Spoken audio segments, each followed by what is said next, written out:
un des coûts cachés de la moto. Je prends une moto, ça me coûtera moins cher qu'une bagnole. Oh, frérot, t'es pas prêt, je pense que t'as fait la pire décision en faisant ça. Les coûts cachés d'une moto. Comment ça coûte vraiment de rouler à moto, tiens? Ça c'est une bonne question. On va y répondre tout de suite.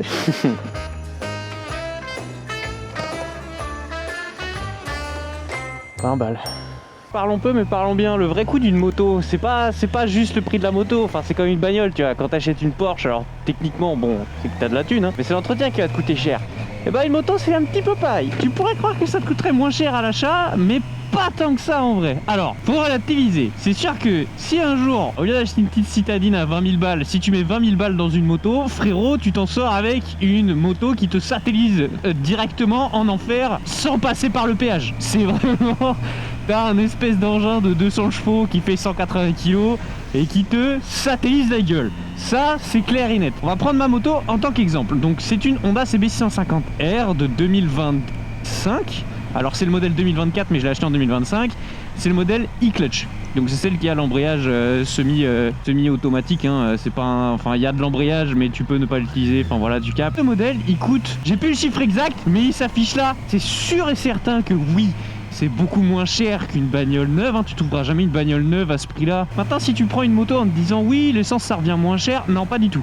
L'essence, ça reviendra exactement au même prix tout simplement parce que tu consommes exactement la même chose qu'une bagnole. Donc tu as un réservoir plus petit. Mon réservoir il fait 15 litres je crois. Donc toutes les semaines je mets à peu près 20 € d'essence à l'intérieur, ce qui fait 80 €. Donc ça fait un plein par mois, hein, grosso modo. La consommation d'une moto elle varie aussi, hein. C'est-à-dire que si tu roules comme enfin c'est comme en bagnole. Si tu roules comme un animal, bah tu vas consommer 10 litres au 100 et encore 10 litres je pense que je suis gentil.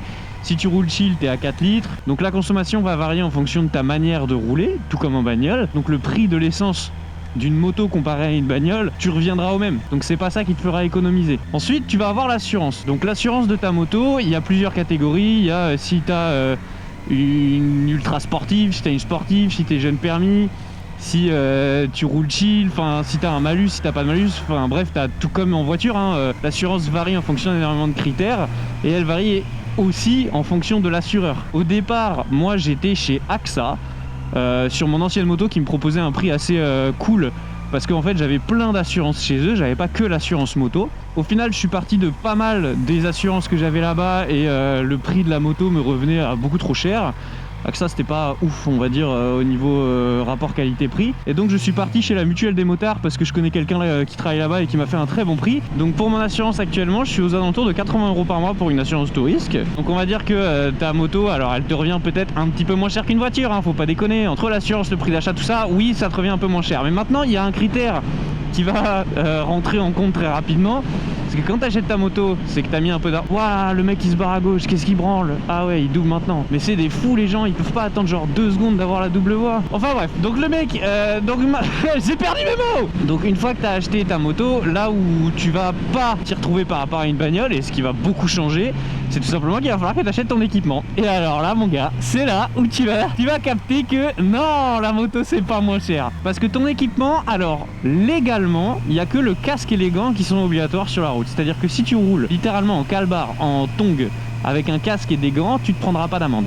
Maintenant, il y a légalement et logiquement. Donc c'est-à-dire que si tu vas te tôler demain et que t'as pas de dorsale pour protéger ta colonne vertébrale, tu vas douiller. Tu vas clairement douiller fort. Enfin, si tu t'en sors d'ailleurs, Psartec frérot. Mais grosso modo, toutes les parties de ton corps sont aussi importantes que le reste. Moi, j'ai jamais roulé typiquement sans être complètement équipé. Donc j'ai des gants homologués, j'ai un blouson de moto, j'ai un pantalon de moto, j'ai des chaussures, casque, j'ai tout. Maintenant, tu fais toi ce que tu veux. Par contre, si tu n'achètes qu'un casque et des gants, bon. Mais on va partir sur le fait que t'es quelqu'un de malin et que t'as décidé de t'acheter un équipement complet. Tu vas choisir en premier ton casque, hein, puisque j'imagine que c'est la première chose que les gens choisissent. Pour être très rapide et ne pas en faire toute une vidéo sur l'équipement, le casque que t'achètes un modèle haut de gamme à 1500 € ou un modèle à 500 balles, ton casque est en fibre de carbone et homologué de la même manière, la chose que tu vas payer en payant plus cher ton casque n'est pas un niveau de protection supérieur, mais un niveau de confort supérieur. Typiquement, mon casque coûte 700 €, il me semble, ou 600, je sais plus. C'est un Scorpion Exo R1. Il est en fibre de carbone au même titre que des AGV Pista GP RR. Il pèse le même poids que des AGV Pista GP RR. Il est tout pareil. Sauf que peut-être que la mousse qui est à l'intérieur, c'est pas la même que celle qui est dans un AGV. Le niveau du confort d'un AGV, je pourrais pas te le dire, je n'ai jamais essayé ce casque. Mais grosso modo, ce que tu vas payer en plus dans ton casque, c'est du confort et non de la sécurité. Le premier conseil que je peux te donner, et de toute façon c'est le conseil que j'ai toujours donné, c'est quand tu t'achètes une moto, achète ton équipement en premier et achète ta moto en second, avec l'argent qui te reste dans le budget que tu t'étais alloué. Parce que l'équipement, si t'en as pas, tu roules pas. Si t'en as du mauvais, tu vas le regretter très rapidement. En second vient les gants. Les gants, le truc, c'est que ça va être un petit peu plus compliqué parce que t'en as plus ou moins à acheter à chaque saison. Alors tu peux acheter des gants toute saison, hein. Si tu roules que l'été, achète des gants été. Enfin, t'achètes des gants en fonction du type de roulage que tu as. Mais typiquement, moi, je roule toute l'année, donc j'ai besoin de gants pour toute l'année. Et mes gants été, si je les sors en hiver, je crève.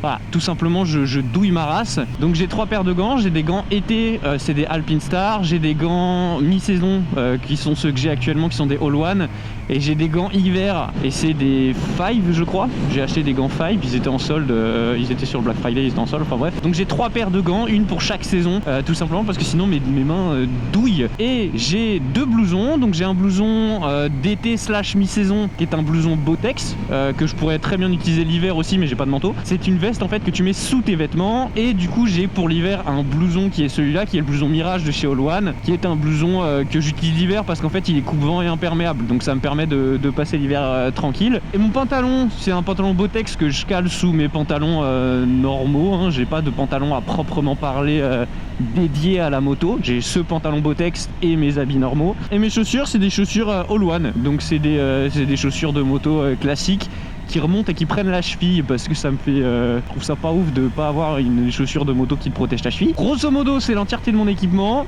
Et si on fait la somme de mon équipement, je n'ai pas l'idée en tête, mais ça doit être dans les franchement, je dirais 1500 balles, 1000 balles. Peut-être que je me trompe totalement et que c'est beaucoup plus, je suis dans le déni, je sais pas. Mais grosso modo, ça c'est le prix de mon équipement. C'est un prix non négociable parce qu'en plus l'équipement c'est quelque chose que tu vas être amené à changer au fur et à mesure dans ta vie. Ça rentre en compte dans le budget de ta moto. Maintenant, un autre point qu'il y a à prendre en compte dans ta moto, c'est l'entretien. Alors l'entretien d'une moto, c'est pas le même que celui d'une bagnole. Ta bagnole, si tu l'entretiens pas, elle roulera en faisant des bruits bizarres et tu t'en bats les couilles. Une moto, si elle roule en faisant des bruits bizarres, frérot, emmène-la à l'entretien tout de suite. Je te rappelle que c'est toi la carrosserie de la moto. Te permets pas de te dire, bah ça passe. Non. Entretiens ta moto. Et donc l'entretien de la moto, il intervient sur plusieurs étapes. Donc tu as l'entretien régulier que tu fais toi-même, hein, qui va être nettoyage de la chaîne, graissage de la chaîne, pression des pneus, tout ça. Ça va pas te coûter des 1000 et des cents de l'entretenir comme ça, hein. T'achètes une bombe de graissage de chaîne, une bombe de nettoyant, etc. Tu vas en avoir pour 25 balles et ça va durer 6 mois. Donc c'est pas costaud, on va dire. Par contre, quand t'achètes une moto neuve, t'as plusieurs gammes d'entretien.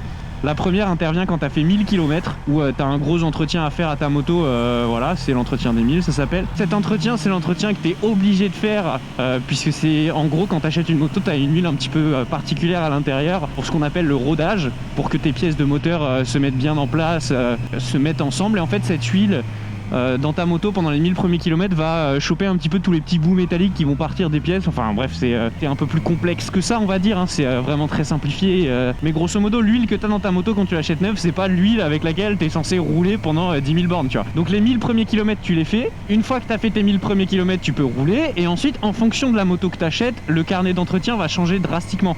Typiquement, la moto que j'avais avant, l'entretien il était à 6 000 km et à 12 000 km. Voilà, c'était beaucoup, mais je le savais pas à l'époque. Cette moto là que j'ai, la CB650R, le prochain entretien après les 1000, il est à 12 000. Le coût d'entretien est moindre, mais c'est Honda, quoi. On peut qu'applaudir la fiabilité d'Honda. Mais grosso modo, une moto, tu vas devoir l'entretenir. Tu vas devoir l'entretenir assez souvent et ça a un coût. Typiquement, la révision des 1000, moi je l'ai eu à 200, je crois. La révision des 12 000, je sais pas, ça doit coûter 300, 400, un truc dans le genre. Tu as une révision qui arrive assez souvent. Et si tu n'arrives pas à tes 12 000 km, tu dois faire une révision de ta moto quand même tous les ans. C'est préconisé par le constructeur, c'est préconisé par moi pour que tu vives longtemps et assez longtemps pour rouler avec moi un jour en balade. Donc la révision de ta moto, c'est quelque chose que tu dois faire assez souvent. Et un point aussi qui va rentrer, ça va être tous les petits accessoires. Typiquement, moi j'ai changé les rétroviseurs. Alors c'est pas obligé, hein, tu peux garder tes rétroviseurs classiques, mais moi j'ai changé les miens. Là j'ai rajouté un capot de selle, il y a plein de trucs derrière. Donc toutes ces petites pièces que tu vas changer qui ont un coût, un des coûts de la moto aussi, et qui est assez colossal pour moi en tout cas, qui fait beaucoup de kilomètres avec ma moto, c'est les pneus. Parce que la durée de vie des pneus d'une moto est bien moindre par rapport à celle d'une voiture. Typiquement là, ma moto a 2500, 3000 km, un truc dans le genre. Tous les 6000 km, je vais changer des pneus et les pneus c'est 400, 500 balles entre les pneus et la monte. Et je peux pas me permettre de lésiner sur la qualité des pneus et je te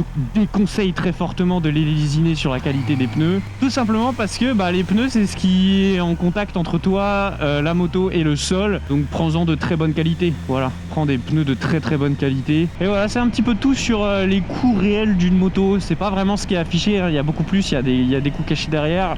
Donc prends ça en compte quand tu veux t'acheter ta moto. N'achète pas une moto pour les économies que tu penses que tu feras comparé à une voiture, parce que ce sera jamais le cas. Tu feras pas forcément d'économies par rapport à une bagnole, peut-être même au contraire tu dépenseras peut-être plus. Ne te trompe pas dans le pourquoi t'achètes ta moto. Achète une moto parce que c'est quelque chose que tu veux essayer, quelque chose qui te plaît, quelque chose que tu as envie de faire. Il y a plein de raisons de commencer la moto et il y en aura peu de mauvaises, on va dire. Mais si tu t'achètes une moto parce que tu penses que ça te fait des économies, à ce moment-là achète-toi juste un scooter et oui là ça te fera peut-être des économies, mais une moto c'est sûr que non. Merci d'être resté jusqu'à la fin de cette vidéo, je te dis à la prochaine, bye.